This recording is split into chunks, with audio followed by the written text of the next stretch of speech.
বাবা মা, তোমরা কি আমাদের খোঁজ রাখো যে আমরা কেমন আছি? কখনো ভেবে দেখেছো যে আমরা কি চাই? ও সেই তো, ভাববে কখন? তোমাদের তো সময়ই নেই, শুধু সময় আছে মোবাইলের জন্য।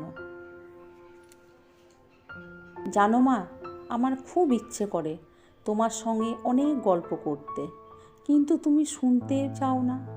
বলো পরে শুনবো, কারণ তখন তুমি ফোনে ব্যস্ত থাকো। তোমার কি একবারের জন্য মনে হয় না আমি কত কষ্ট পাচ্ছি? আমার থেকে তোমার মোবাইলে কথাগুলো মিষ্টি লাগে। স্কুল থেকে খুশি মনে ফিরে আসছি এই ভেবে আজ তুমি আমায় নিজের হাতে খাইয়ে দেবে। কিন্তু বাড়ি ফিরে এসে দেখি খাবার টেবিলে রাখাই আছে, কিন্তু আমি খেলাম বা না খেলাম তুমি তাকিয়ে পর্যন্ত দেখো না, কারণ তখন তুমি রিলস বানাতে ব্যস্ত। খুব বেশি মোবাইল দেখি বলে রোজ দিন বকা দাও, কিন্তু সত্যি কথা বলো তো, দোষ কি শুধু আমার? যখন তুমি আর বাবা মোবাইলের দিকে তাকিয়ে বসে থাকতে, তখন আমি তোমাদের মাঝে ঢুকে কিছু বলতে গেলে তুমি ব্যস্ত ভাব দেখিয়ে তোমার মোবাইলে গেম চালিয়ে দিয়ে আমাকে চুপ করিয়ে বসিয়ে দিতে।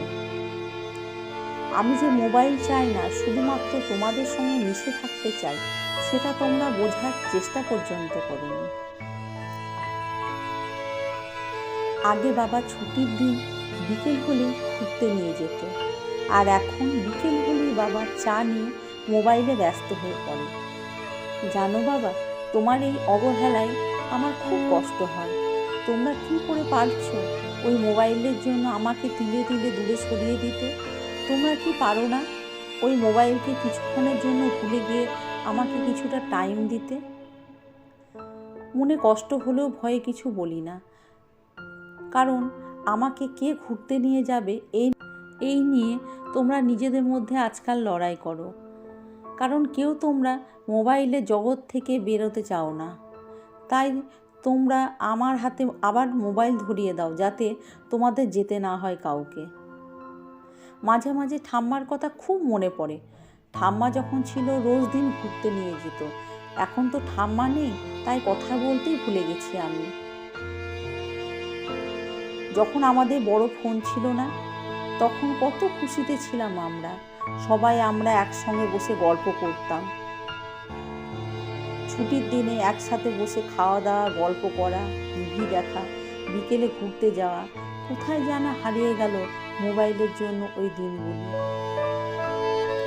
এখন তো কোথাও ঘুরতে গেলেও মজা লাগে না, ট্রেনে বসে শুধু ফটো তোলা ছাড়া তোমরা আর কিছু করো না। এমনকি ঘুরতে গিয়েও শুধু মোবাইলে রিলস বানিয়ে বেড়াও। কখনো কখনো তো আমার কথা ভুলেই যাও তোমরা, যে তোমাদের সঙ্গে আমিও আছি। মাঝে মাঝে খুব ইচ্ছে করে এই মোবাইলগুলোকে ভেঙে ফেলে বাবা মাকে আবার আগের মতো করে পেতে, কিন্তু যেটা হবার নয়, কারণ যে মোবাইলের জন্য তারা আমাকে ভুলে গেছে, সে মোবাইলকে ভুলে তারা কি আর বাঁচতে পারবে?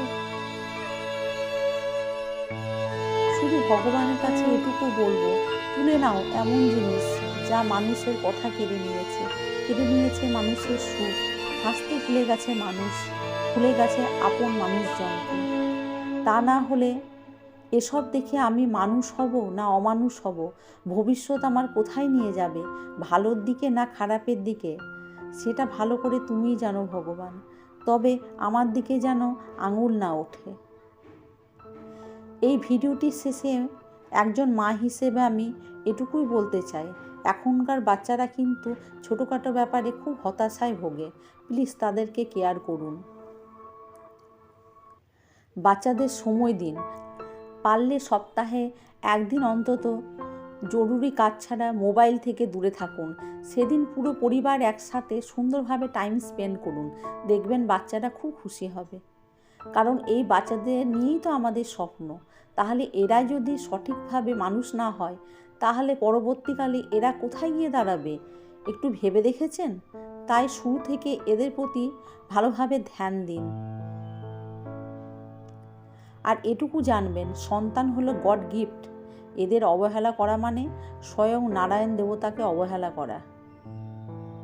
ভিডিওটি যদি ভালো লেগে থাকে লাইক, শেয়ার, কমেন্ট করে পাশে থাকার অনুরোধ রইল বন্ধু। ভালো থাকুন, সুস্থ থাকুন, নমস্কার।